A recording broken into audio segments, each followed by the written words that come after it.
सोनीपत की चुनाव यात्रा हमारी चल रही है। सोनीपत में माहौल क्या है, माहौल जानने की हम कोशिश कर रहे हैं और इसीलिए हम जो प्रतिद्वंदी मैदान में खड़े हैं, कहीं ना कहीं उनसे मिलने की कोशिश कर रहे हैं।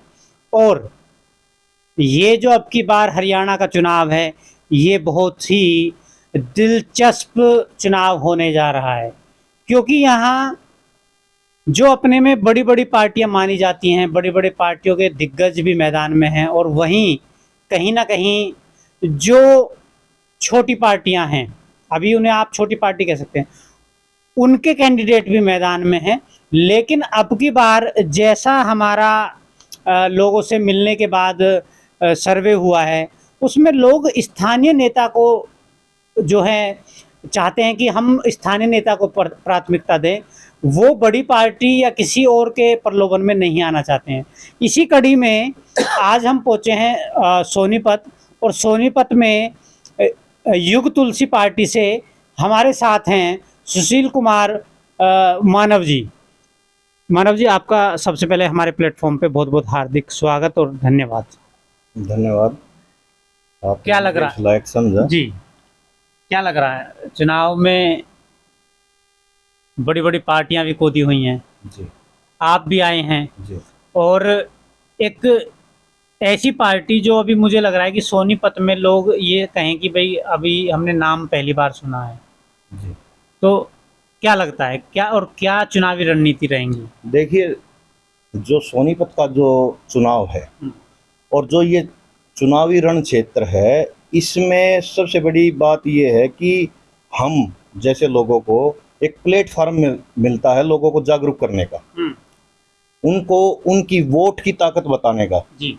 और इस बार का जो चुनाव है वो बड़ा अहम चुनाव है, क्योंकि यहाँ से पहले कांग्रेस के सिटिंग एमएलए रहे हैं, अभी वो ईडी में बंद थे, और उसके बाद जो कांग्रेस से ही मेयर बने थे निखिल मदान जी, वो भी मेयर हैं सिटिंग।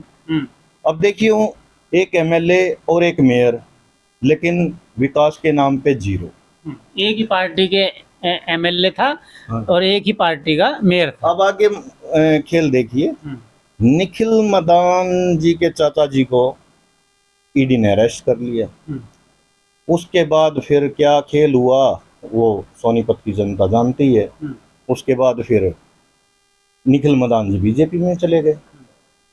और इसके अलावा एक और चीज, मुख्यमंत्री महोदय श्री मनोहर लाल खट्टर जी जब ये कांग्रेस से चुनाव लड़ रहे थे अपना मेयर का, तब इनके बारे में उनके मुख से पता नहीं क्या क्या कहा गया कि ये तो सट्टेबाज हैं, एक नंबर के जुआरी हैं, पता नहीं और भी कितनी अनाप शनाप बातें कही गई। अब सोनीपत की जनता को ये समझ में नहीं आ रहा कि भाई जब ये कांग्रेस में था तो ये सट्टेबाज था, जुआरी था, पाप की कमाई करने वाला था। अब ऐसा क्या हो गया कि अब बीजेपी ने खुद इसको टिकट दे दिया और अब ये विधानसभा से, सोनीपत विधानसभा से चुनाव लड़ रहा है। तो ये बड़ा सोचने का विषय है। और इस बार जो है सोनीपत की जो जनता है वो बड़ी फेडअप है, चुनाव से ही फेडअप हो चुकी है। कोई चार्म नहीं नजर आता, जो एक चुनाव में एक चार्म होता है लोगों में, हाँ, कि हम वोट करेंगे, इस पार्टी को करेंगे। इस बार कोई उनके अंदर इस तरह का कोई उमंग नहीं है कि वो वोट करें। हम जब लोगों के बीच गए, हमने अपनी सोच बताई, अपने विचार बताए, उनको जागरूक किया, वो हमारे से इतना खुश हुए कि वो मानो जैसे हमारी ही प्रतीक्षा कर रहे थे। उनको ऐसा लगा कि अब हमें विकल्प मिला है। उनके पास विकल्प ही नहीं था। वो सोच सोच के ये परेशान थे कि वोट किसे करें हम। कांग्रेस से वो परेशान हो चुके, बीजेपी से वो परेशान हो चुके। एक्चुअली क्या था, जो वर्तमान सरकार है, सोनीपत की जनता इतनी परेशान हो चुकी थी, मानसिक रूप से बीमार हो गई थी, सबको लाइन में लगा दिया बेवजह। किसी की फैमिली आईडी खराब हो गई, किसी की प्रॉपर्टी आईडी खराब हो गई, लेकिन अगर वो ठीक कराने जा रहे हैं तो भी उनकी कोई सुनवाई नहीं हो रही। बेचारे चक्कर पे चक्कर काट के उनका लट्टू बना दिया। अब बात करें आपकी कि सुशील कुमार मानव जी, जी आपको जनता अपना प्यार देती है जी और आप चुनाव जीत कर आते हैं, जी तो आपने सोचा होगा कि भाई मैं अगर सत्ता में आता हूँ, कलम की ताकत मुझे मिलती है, तो मैं जनता के लिए ये कार्य करूँगा। तो आप सत्ता में आएंगे तो किन किन कार्य को प्राथमिकता देंगे? देखिए, सबसे पहले मैं आपको बताना चाहूँगा जी। कि मुझे गौ माता के आशीर्वाद से और भगवान श्री कृष्ण ने मुझे ही पार्थ क्यों चुना इस मुद्दे के लिए, क्योंकि हम तो जो हमारा मेन उद्देश्य है गौ माता को राष्ट्रीय माता का दर्जा दिलाने का है, और उसके साथ शिक्षा चिकित्सा निःशुल्क हो, हर हाथ को मिले रोजगार, ये भी हमारी यानी कि विशेष प्राथमिकता बिल्कुल रहेगी। क्योंकि देखिए, जब हम गवर्नमेंट हमारे से टैक्स ले रही है, टैक्स हम खूब दे रहे हैं और खूब खींच के लिया जा रहा है, तो कम से कम शिक्षा और चिकित्सा सबका मौलिक अधिकार है। और फिर समानता का अधिकार क्या हुआ? तो सबको समान शिक्षा समान चिकित्सा मिलनी चाहिए। स्वस्थ मन से, स्वस्थ ज्ञान से ही आदमी आगे तरक्की करता है। एक मैं मानव जी, एक समस्या, मैं खुद सोनीपत में घूम रहा हूँ, तो एक सबसे बड़ी समस्या जो नजर आ रही है, आप देखिए, जो छुट्टा पशु हैं, है ना, छुट्टा पशु बोल देते हैं, बाकी उसमें गोधन है सारा, जी जी जी, गाय हैं, और वो आप देख रहे होंगे कि जितना भी छुट्टा पशु है उनके लिए गौशाला की व्यवस्था है, लेकिन कहीं ना कहीं सरकार की कमी रही है, क्या रही है, वो रोडों पे हैं और आए दिन उनकी वजह से कहीं ना कहीं जाने भी जा रही हैं, एक्सीडेंट होते हैं। ये देखिए, हरियाणा में हम रहते हैं, जहाँ ये कहा जाता है कि हम गौ को गौ माता के रूप में पूजते हैं, लेकिन सबसे बड़ी जो है दुर्दशा उन्हीं की हो रही है। अब हमारे जो वासी हैं, निवासी हैं, जो गौ पालते हैं, एक सबसे बड़ा कारण ये है कि जब वो दूध देना बंद कर देती है ना, तो उसको ऐसे ही छोड़ देते हैं। मेरी उन सब से ये अपील है कि उन्हें ऐसे ही आवारा पशु की तरह मत छोड़िए, वो गौ माता है हमारी। अगर आप नहीं उसको घास फूस या चारा डाल सकते तो उसे गौशाला में छोड़ दीजिए। कम से कम वो इस तरह से बेसहारा होकर सड़कों पे नहीं भटकेंगे। और आज हालत इतनी है कि आप जहां भी जाएंगे ना, सड़कों पे गौ माता ही गौ माता दिखाई देगी। और उससे भी बुरी हालत क्या है, पेट भरने के लिए वो बेचारी कूड़ा कचरा खाती है। अब जब तक वो दूध देती थी, उनका दूध तो हम पीते थे, और जो वो दूध लायक नहीं रही, अब उनको कूड़ा कचरा खाने के लिए छोड़ दिया।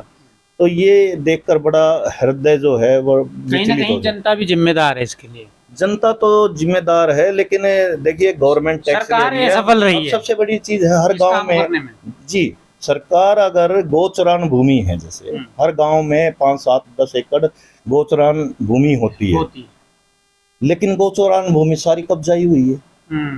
हमारा जो उद्देश्य है चुनाव में आने का, भाई गौ माता तो बेचारी बोल के कुछ कह नहीं सकती, तो अब हम उनकी जुबान बनकर लोगों को जाकर उनके घर पर जाकर डोर टू डोर जागरूक कर रहे हैं, गौ माता के लिए वोट मांग रहे हैं कि गौ माता के नाम पर वोट दो, ताकि हम विधानसभा में पहुंचकर ये मुद्दा उठाएं, गौ माता को राष्ट्रीय माता का दर्जा दिलाएं और उनकी गौचरान भूमि मुक्त कराएं, ताकि उनको जो आज हम बेसहारा बोलते हैं, उनको अपना घर मिल जाए, जबकि उनकी लाखों एकड़ जमीन जो है कब्जे में कब्जा किया हुआ है।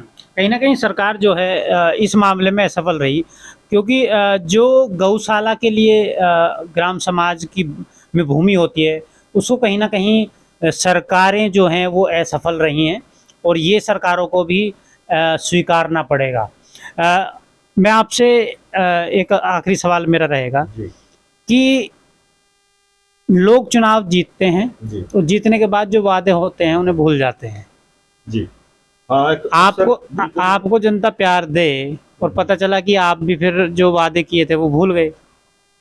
देखिए, मैं आपको एक ऐसी बात बताना चाह रहा हूँ कि मेरा कोई इलेक्शन में इस बार चुनाव लड़ने का कोई औचित्य नहीं था, ना मेरा कोई इरादा था। मैंने 12 तारीख को ही नॉमिनेशन फॉर्म फिलअप किया, और जब मेरे सामने ये मुद्दा आया गौ माता का, मैंने 1 सेकंड भी सोचने में नहीं लगाया, और मेरी कोई तैयारी भी नहीं थी। ठीक है, ये सब भगवान श्री कृष्ण का आशीर्वाद है कि उन्होंने मुझे ही पार्थ चुना कि मेरी गौओं की रक्षा ये व्यक्ति कर सकता है। और मुझे की आपको बात बताता हूँ कि चुनाव चिन्ह भी मेरा बांसुरी है, चुनाव चिन्ह बांसुरी मिला आपको। और उन्होंने बांसुरी ऐसी दे दी मुझे कि सोनीपत के प्रत्येक व्यक्ति के कानों में इस बांसुरी की धुन जानी चाहिए। अब उन्होंने एक चीज और कही है कि गीता का सार, गीता पढ़नी है या गीता का सार, तो मुझे तो गीता का सार समझ में यही आ रहा है कि कर्म करना है मुझे। मैं बस अपने कर्म पे ध्यान रख रहा हूँ और लोगों के बीच जा रहा हूँ, फल क्या मिलेगा उसकी मुझे कोई चिंता नहीं।